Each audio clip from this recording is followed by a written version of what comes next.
Hello everyone, myself Vaibhav. In today's session so far we haven't really seen any major development which might have resulted in the change of course for major financial instruments. So we are likely to see the continuation of the trajectory for the equity indices as well as for the currency pair and for us the instrument of choice is going to be USDJPY which is continuing its bearish stance and I think in today's session or maybe in coming couple of sessions we are likely to see the USD declining towards 105 or even below that. So today's session of market movers we are going to look into the technical aspects of USD and then the DAX.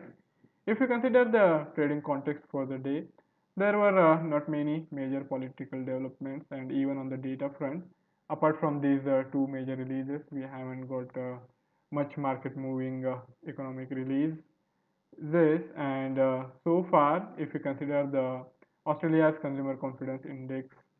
we have seen substantial rise there and for the month of October, it has now risen to 105 from the prior month reading of 93.8, and this is the highest reading for last 2 years, and this is coming on back of the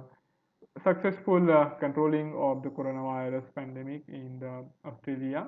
It's not totally eliminated, but compared to other major economies, the Australia is doing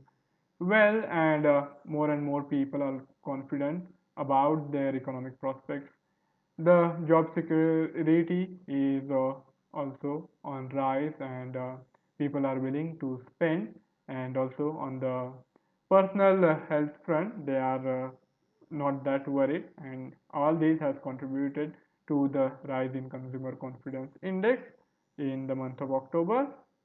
If we move on to the European trading hours, we got these industrial production numbers, and this is for the month of August. So we are looking at the data of 2 months back, and for the month of August, we saw that the industrial production growth actually slowed down to 0.7% from the high growth of 5% seen in the prior month. And in terms of year on year, there is actually the decline as we are all aware that the industrial activity is far below the last year's level, and it will be a while till we get to the pre-coronavirus days.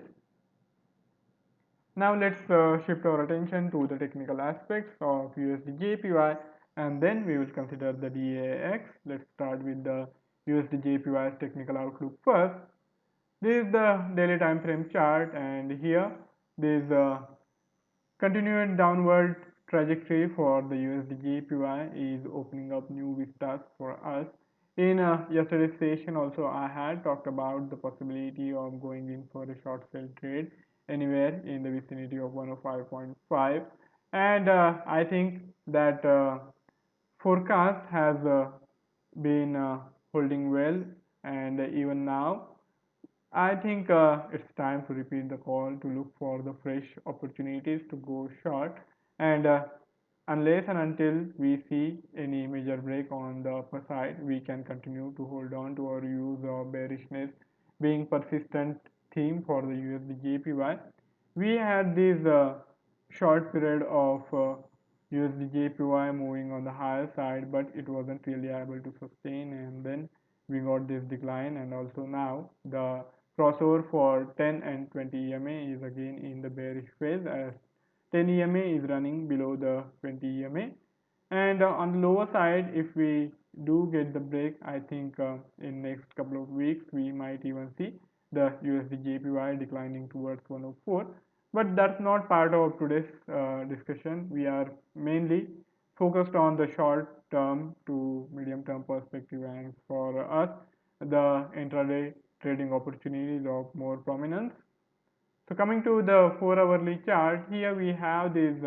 crucial support which has been able to put the USD closer to its prior support zone, and so far we haven't really seen the break below it. But I think this support might be kind of you say that support might be broken, and that is opening up the possibility of fresh downward spiral in the USDJPY. And also we have this price action concentrated in the lower band of this regression curve, and as a result of that we are likely to see the flattening of the regression curve in next couple of sessions. So far both these technical indicators are pointing us to take an cautious view, not to go too heavy on the positioning, as we are yet to see full-fledged bearishness taking over the USD More or less, it has been in the consolidation phase, and it's only just last two sessions where we have seen this fresh break on the lower side, and now we have to wait for the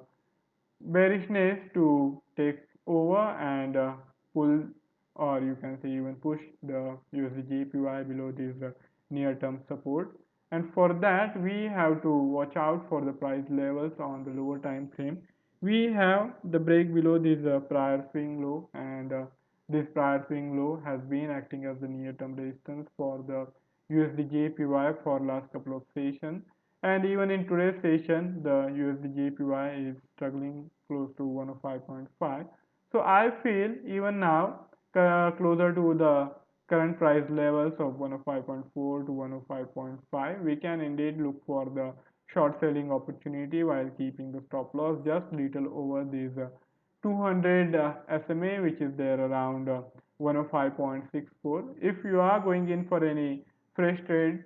in the USDJPY in today's session, I would recommend that it should be on the short sell side, the sell side, and for a entry anywhere in the price band of 105.4 to 105.5, we can opt for an stop loss of around 105.70, and with that we can target the price levels of 105 or even below that in today's session. And for us, the risk reward ratio is of critical importance, and for us we want the risk reward ratio to be at least 1 is to 2. And if we are going to take the risk of around 20 to 30 pips, I would say that we should be targeting close to 50 pips on the lower side, so that way we will be in a safer side. Even in case if we happen to lose money in this trade, we will be confident to make it back in next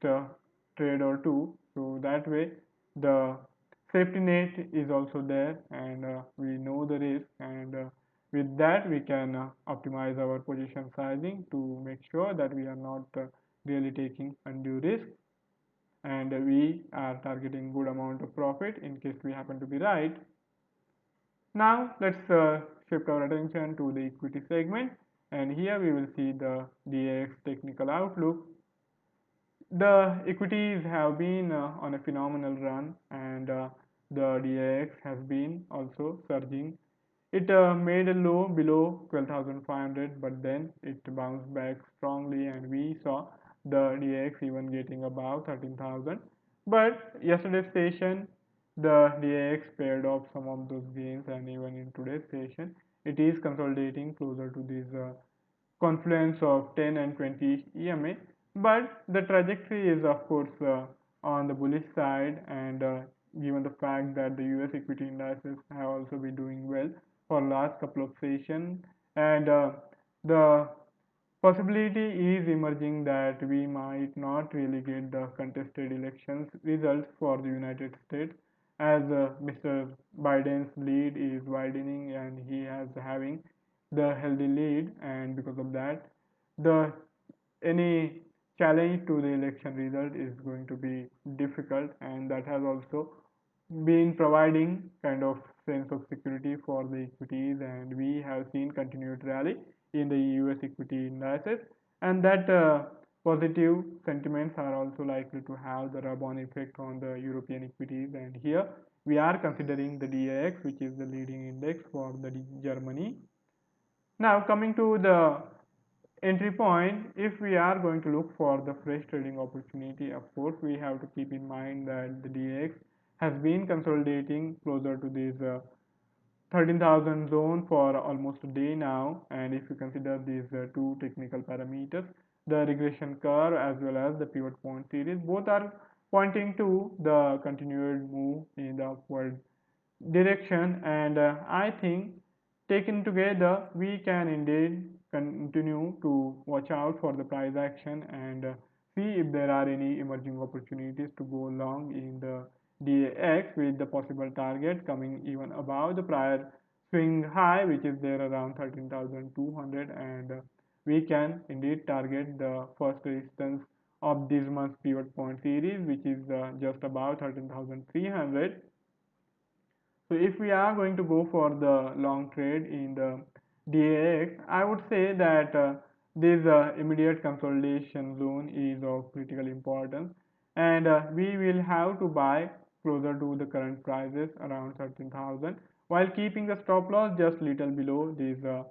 200 SMA, and I think the stop loss of around 12,900 should be good enough for the risk we are taking. So we are not really taking too much of an risk in today's session, and I am expecting these prior swing highs to now act as the near-term support for the DAX. And so far we have seen the DAX has been able to hold above this immediate support area. So this consolidation is also marker in that direction, and that is one of the reason why I believe that this zone is important for us to decide whether to go long or not. So as long as this consolidation low is intact and we don't really have the price action moving below 200 SMA, we can be confident in our approach to go long in the DX